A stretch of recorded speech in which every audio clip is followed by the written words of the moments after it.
एक पत्नी थी, शादी के अभी केवल 1 सप्ताह हुए थे। खबर लगी कि पति को कोढ़ की बीमारी है। पूरा शरीर अब कोढ़ की गिरफ्त में आने लगा है। पूरे शरीर से दुर्गंध निकलती है, मावाद बहने लगी। कोई देखे तो उसे घिन आती है। ऐसा शरीर उसके पति का हो गया। पर धन्य थी वो स्त्री कि अपने पति की ऐसे शरीर, ऐसी दुर्गति होने पर भी वो अपने पति से प्रेम करती और अपने पति की सेवा करके अपना पत्नी धर्म निभाती। वो स्त्री अपने पति की सेवा करती, कपड़े से शरीर को पोंछती और पति का बहुत ख्याल रखती। कोई और स्त्री होती शायद तो इस अवस्था में, शादी के अभी 1 सप्ताह हुए थे, इतने जल्दी कौन किसे स्वीकार करता है? पर उस नारी ने अपने अंदर के पतिव्रता को मरने नहीं दिया और उसने पति की सेवा की। बहुत लंबा समय बीत गया। शादी के 15 साल बीत गए। 15 वर्ष बाद उसका पति बाहर बैठा, ठंडियों का समय था, धूप में बैठा था। सोचो, वो नारी अपने मायके नहीं जाती इसलिए कि मैं चली जाऊंगी तो इनकी सेवा कौन करेगा। ना तो भाई सेवा करता है, ना परिवार में कोई आगे बढ़ता है। पत्नी करे तो करे, नहीं तो वो मर जाए। धन्य थी वो नारी जो पति की सेवा करती। एक दिन पति सर्दियों के दिन बाहर आंगन पर बैठा था, तभी उस नगर की एक सुंदर वैश्या वहां से गुजरती है। राजा के घर नाचने जाती थी वैश्या। जब वो राजा के घर नाचने जाती तो उसी रास्ते से गुजरी। आज कोढ़ जिनको था, उस कोढ़ी ने उस स्त्री को देखा, आहा कितनी सुंदर है ये, और उसकी सुंदरता पर लट्टू हो गया। उसका मन वैश्या के पीछे चला गया। शाम को बड़ा उदास था। पत्नी ने कहा, स्वामी जी क्या हुआ? तब कह दिया, क्या बताऊं, आज यहां से वो स्त्री गई, उसके संग मेरा मन चला गया। तुम बहुत बड़ी, देखो एक पति अपनी पत्नी से कह रहा, सुनना जरा, ये पद्म पुराण में लिखी घटना है, सच घटना है, कोई मुंह जवानी की नहीं। हाँ, उस पति ने कहा, उस कोढ़ी ने कहा अपनी पत्नी से, सुनो, एक बार तुम चाहो तो वो वैश्या मुझसे मिल ले, बस एक बार उससे मिलने की इच्छा है। वो वैश्या है ना, वो मुझसे मिल सकती है, उसे हम जितना पैसे चाहिए पैसे दे देंगे। अब एक पति भला अपनी पत्नी से कह रहा है कि तुम हमें उस वैश्या से मिला दो, पर पत्नी तो पतिव्रता थी। भला पति की ये आज्ञा भी कैसे टालती? आज तक किसी आज्ञा का उल्लंघन किया नहीं था, ये आज्ञा कैसे टाल? ठीक है, मैं आपकी मुलाकात जरूर कराऊंगी, यदि आपकी इच्छा है तो ठीक है। वो पत्नी उस वैश्या के घर जाने लग गई। सवेरे 4 बजे जाती, उसके घर का झाड़ू करती, बर्तन करती, चौका करती, चली जाती। वैश्या ने देखा कि मेरे घर झाड़ू पोंछा कौन करता है। एक दिन उस वैश्या ने ताड़ लिया अर्थात देख लिया, छिप करके देखा कौन आता है मेरे घर काम करने। देखा तो ये पतिव्रता। अच्छा, ये इतनी बड़ी पतिव्रता है, इसके चर्चे चारों तरफ फैले थे। लोग जानते थे कि फलाने की पत्नी बड़ी पतिव्रता है, पति को कोढ़ है, फिर भी वो सेवा करती है, घृणा नहीं करती, नफरत नहीं करती, उसे घिन नहीं आती। वैश्या चरणों में गिर पड़ी, देवी तुम इतनी बड़ी पतिव्रता हो, मेरे घर झाड़ू लगाओगी, पोंछा करोगी, तो मैं तो वैसे ही वैश्या हूं, मुझे नरक में भी शायद जगह ना मिले। तुम इतनी बड़ी पतिव्रता मेरे घर झाड़ू क्यों लगा रही हो, बताइए।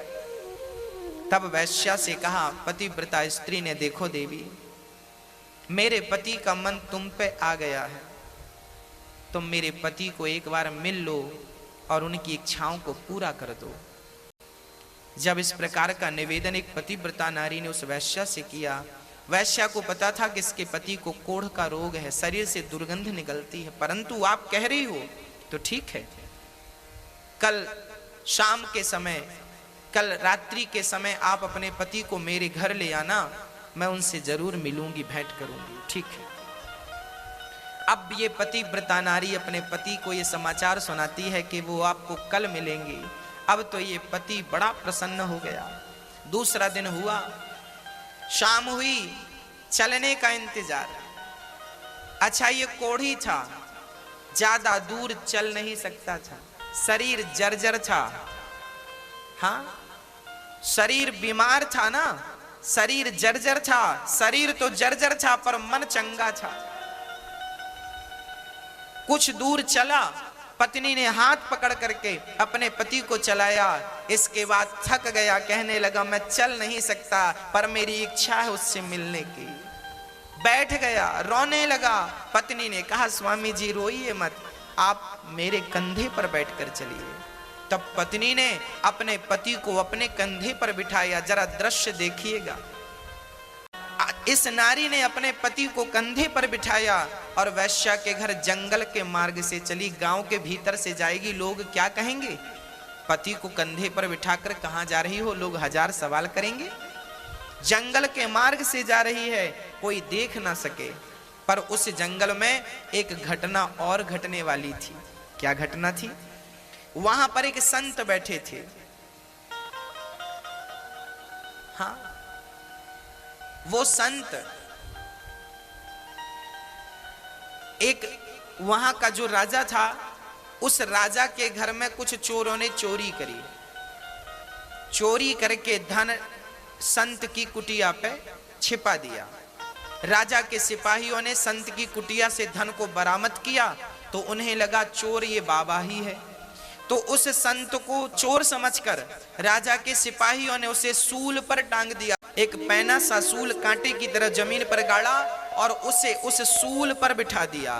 वो बाबा जी के शरीर में सूल चुभता हुआ नीचे से लेकर ऊपर सिर पे निकल गया। पर संत असली थे, समाधि असली थी, सूल उनका कुछ बिगाड़ ना सका। सिपाही राजा के वहां से भागे। बाबा जी रात्रि हो गई, सूल पर लटके रहे। अब ये पतिव्रता नारी अपने पति को कंधे पर बिठाकर जब ले गई तो इसे रास्ते में दिखाई ना पड़ा, अंधेरी रात थी। तो इस नारी के कंधे पर जो पति बैठे थे, पति का सिर बाबा जी के पांव से टकरा गया और जैसे ही टकराया बाबा की समाधि खुल गई। बाबा ने श्राप दे दिया, जिसने मेरी समाधि भंग की वो सूर्य उदय होते ही मर जाएगा। अब जैसे ये श्राप लगा तो कोढ़ी राम तो लगे रोने, मैं तो गया काम से। वो तो लगा रोने, वैश्या को भूला, सब कुछ भूला, लगा रोने, मैं तो गया काम से, मैं तो मर गया। पर वो पतिव्रता नारी, उसने कहा हे सूर्य भगवान, यदि मैं सच्ची पतिव्रता हूं और अपने पति के अतिरिक्त मैंने कभी किसी पराये पुरुष का स्वप्न में भी चिंतन ना किया हो तो सूर्य भगवान, जब तक मैं ना कहूं आप प्रकट ना होना, क्योंकि आप प्रकट होंगे तो मेरे पति मर जाएंगे। ये संत का श्राप है। तो सूर्य उदय ही नहीं होगा, कहानी खत्म। भक्तों 24 घंटे बीत गए, 48 घंटे बीत गए, हाहाकार मच गया, सूर्य का आता पता नहीं। हाहाकार ब्रह्मलोक में मच गया, सूर्य क्यों नहीं निकल रहे हैं। सूर्य बोले मैं नहीं जाऊंगा, नहीं भस्म हो जाऊंगा उस नारी के कारण। वो इतनी बड़ी पतिव्रता है कि सूर्य की गति को रोक दिया उन्होंने। रुक गए सूर्य भगवान, स्थित हो गए, स्थिर हो गए। ब्रह्मा विष्णु महेश दौड़े दौड़े आए, देवी क्या कर रही हो, प्रकट होने दो ना, मेरे पति मर जाएंगे। तब अनसुईया माता को पता लगा, वो आई और अनसुईया माता ने कहा देवी तेरे पति को मैं जीवित करूंगी, तू आने दे। सूर्य भगवान को जब आने दिया, सूर्य उदय हुआ। श्राप के कारण पहली किरण पड़ते ही उसके पति मर गए। तब अनसुईया ने कहा कि हे प्रभु, यदि मैं अनसुईया सच्ची पतिव्रता हूं तो इसका मरा हुआ पति जीवित हो जाए। कहकर जल छोड़ा। परिणाम क्या हुआ, मरा हुआ पति जीवित हो गया, कोढ़ का रोग था वो समाप्त हो गया और सुंदर सा पुरुष खड़ा हो गया। विमान आया, दोनों शरीर सहित भगवान के निज धाम को चले गए।